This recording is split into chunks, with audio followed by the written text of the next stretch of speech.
Inihahandog ng Integrated Seafarers of the Philippines o ISP ang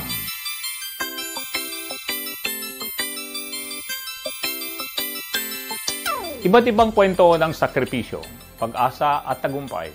Ito ang kwento ng buhay ng isang marino.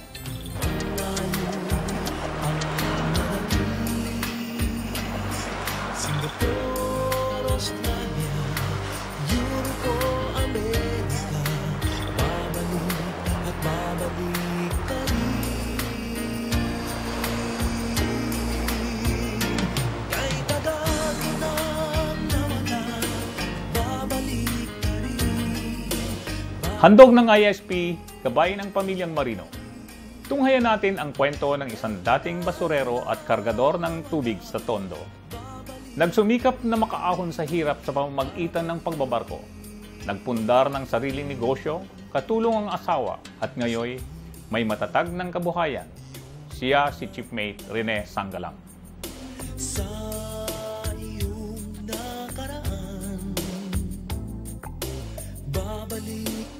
Yung buhay ko nung maliliit kami, 8 kami magkapatid. At ang tatay ko ay isang driver, ang nanay ko isang mananahi. At nag-aral ako sa M. Hison Elementary School, secondary ko sa Arellano High School at sa PMMA, Philippine Merchant Marine Academy. Nakatira kami sa isang barong-barong dyan sa Tondo. At doon sa Tondo na yon, alam mo naman, mahirap din ang buhay doon. Ano yun survival of the fittest. Dahil minsan walang trabaho tatay ko, natuto akong magtrabaho. Nagbasura ako. Yun, ang tawag ngayon nangangalakal. Tapos, nung high school ako, nag-shift naman ako ng trabaho. Habang nag-aaral ako, nagkakargador ako ng tubig. So, buong krekada doon sa may Tondo, sinusuplayan ko ng tubig na galing naman sa public na poso. So, hirap ng buhay, minsan isang kaig, isang tuka, at kaya ang ginawa ko nun talagang sa isipan ko pa lang nun na kailangan makaalis dito, kaya kailangan magsumikap, mag-aral dahil sa pag-aaral, sabi ng tatay ko, iyan lang ang makakapag-angat ng buhay mo mula sa kahirapan. Kaya napunta kami halos sa scholarship program. Ako sa Philippine Merchant Marine Academy, alam mo naman na yun ay state university o state colleges. Kaya yun ang nakatapos ako ng pag-aaral. I belong to batch 84 ng Philippine Merchant Marine Academy, pero dahil sa nung third year o second class year ko, kailangang mag-extend ako ng pagbabarko ko dahil yung 1 year kailangan ma-sustain mo yung pag-aaral mo ng 1 taon pa sa academy. En kaso, siyempre dala-dala ko rin ang buong pamilya ko. Kaya kailangan, habang nag-aaral, may pera ka na at saka nakapokus ka na lang sa pag-aaral, hindi yung matulungan mong yung makakuha ng pagkain, kung saan kukuha ng makakain sa susunod na araw. So, inano ko muna yun, kahit na mahuli ako sa pag-aaral ko. Kaya gumraduate ako ng 2 years after ng apprentice mate ko. Malaking pera na rin yung $235 per month. Libre pagkain, kumain ka, eat all you can. Kaya sabi ko, sarap ng buhay dito sa barko pero napakahirap. Sa totoo lang, napakahirap. Pero sa isang katulad ko na sanay sa hirap, sisiw sa akin yun. Wala yung magtrabaho ko ng 10 oras, sisiw sa akin yun. Ang trabaho ko sa barko, umaabot ako ng 18 oras, maximum. Bakit? Kasi kailangan ko magpakitang gilas, gusto ko ng promotion, kaya I always believe na the difference between ordinary and extraordinary is extra. Do something extra so that you will receive an extraordinary result. Maikli ang pagbabarko ko, pero makulay. Ang pagbabarko ko umabot lang ako ng 10 taon. Tapos, siyempre, may bakasyon pa ako doon. Ang ginawa ko lang sa pagbabarko ko, kumuha lang ako ng pampuhunan. Ginamit ko ang pagbabarko ko para makakuha ng puhunan at pagkatapos magnegosyo dito sa lupa. Para nang sa ganun, hindi ko naman diniprive yung mga anak ko, yung magiging anak ko, ng oras, ng tamang pag-aalaga sa kanila. Nasa isip ko, magkaroon ako sa malaking pamilya, na habang lumalaki yung mga bata, kasama ko sila. Pero kung ako'y laging mananatiling magbarko, hindi ko magagawa yun. Awa naman ng Diyos, nung momento ako ng pagbabarko, isa lang anak ko, nadagdagan yun, naging 4 sila. Hindi naging hadlang kay Rene ang kahirapan upang maiangat ang sarili. Bagkus, ito pa ay nakatulong sa kanya upang maging matatag sa anumang hamon ng buhay. Balikan natin ang kanyang kwento.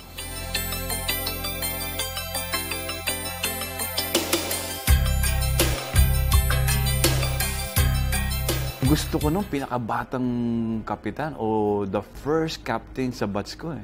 Pero hindi ko natupad yun. Pero ako yung pangalawa sa naging third officer, nagamit ko yung lisensya sa batch namin. Ako yung unang naging second mate. Ako yung naging unang chief mate. Ako yung naging unang instructor. Ako yung naging unang review instructor. Ako yung naging unang crewing manager sa batch namin. So, in a very short period of time, nakuha ko lahat yun. Hanggang sa nag-decide ako na magnegosyo na lang ng sarili ko dito sa lupa. Pero ang pagninegosyo, hindi naman sa umpisa successful kagad. Hindi. Maraming pinagdaanan. Una ko negosyo, bagsak. Pangalawang negosyo, bagsak. Balik ulit sa pagbabarko, nag-ipon, hindi ako gumagasos. Pagbalik ko dito, nagnegosyo, bagsak ulit. Yung pang-4. Ayun, sinama ko na yung misis ko sa pagdidesisyon kung anong nararapat. Kaya yun, na itayo ko yung Golden Success Review Center.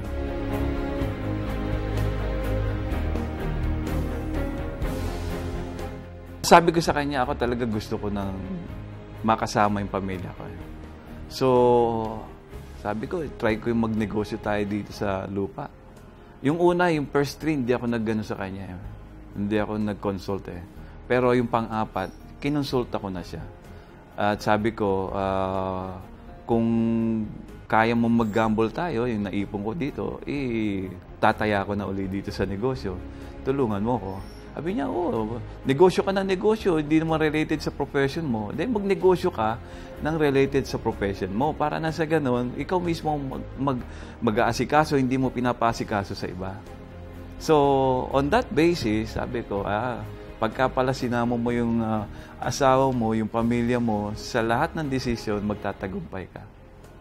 At siyempre, inihingi natin sa Panginoon yan. Talagang pinagdarasal natin yan. Walang panahon na hindi natin pinagdasal sa Panginoon na sana bigyan tayo ng pagkakataon na magtagumpay sa negosyong ito at maging pagpapala sa iba. Dito, nung itinayo ko itong Golden Success, namunga pa ito ng marami pang mga maliliit na negosyo. Nagtayo kami ng eskwelahan. Tinayo namin yung Golden Success Technical and Educational Institute. Na halos karamihan nito yung mga scholar, anak ng mga mahihirap. At ngayon, 2 taon lang yan, no? Akalain mo 2-year course, pero pagka-graduate nila rito, nakakakuha sila ng mga trabaho. Meron akong mga estudyante na galing dito na ngayon ay nagtatrabaho sa mga malalaking hotel, nagtatrabaho na sa abroad, nagtatrabaho na doon sa mga shipping companies, meron mga government agencies. 2-year course lang yan, ha? Mga computer, no? Mga programming, tapos meron hotel, restaurant, and servicing. And lately, ito nga, nagtayo kami naman ng school para sa mga flight attendant. Yun naman ang kumbaga inaalagaan namin. Para yung mga gusto namang magkaroon ng pagkakataon maging flight attendant, kahit na hindi sila tapos ng 4-year course, basta meron silang at least sa background sa college, may pag-asa silang maging flight attendant or cabin steward. Kapares ng mga seafarers yan in demand masyado yung flight attendant sa buong mundo. Kaya naman, yun, sa ganun parang, parang yun na rin ang corporate social responsibility namin. At dito sa community namin, maraming mga estudyante na walang kakayahan magulang na idalhin sa eskwelahan, pero pinag-aaral namin sila dito.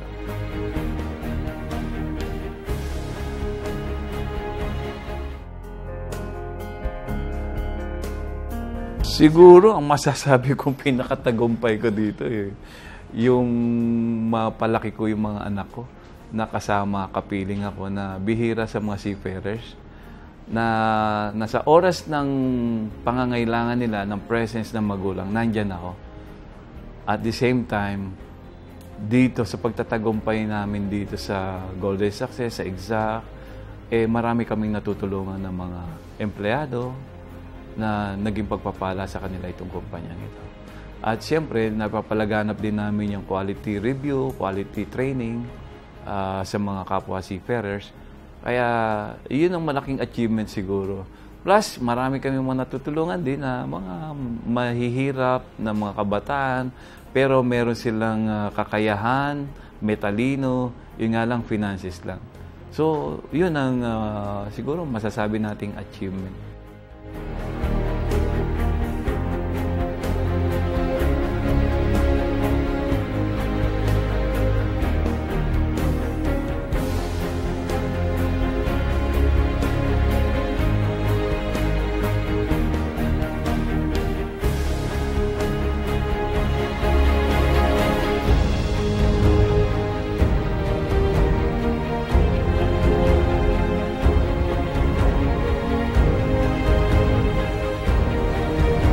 Kauna-unahang copy ng Buhay Marino Diaryo. So, yan. So, ang Buhay Marino Diaryo ay isang advocacy ito para makatulong, mabigyan, mapalaganap ang mga wastong kaalaman, update sa mga maritime industry. Lalo na sa mga seafarers natin. So, ang Buhay Marino Diaryo ay 15 years na. At sa loob ng 15 taon ay naging matatag at nagkaroon siya ng masasabi natin na integrity when it comes sa maritime news. At yun ay naipapahatid din natin, nakakatulong din dahil meron din tayong weekly radio program sa DZRB, sa Radyo Veritas. So, 846 kHz. Sa kabila ng tagumpay sa buhay ni Shipmate Rene Sanggalang, ang makapiling ang pamilya at masubaybayan ang paglaki ng mga anak, ang tunay niyang kagalakan.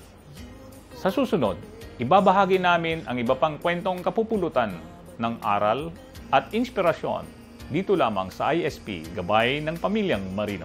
Kay tagago ng nawala, babalik na rin. Inihahandog ng Integrated Seafarers of the Philippines o ISP.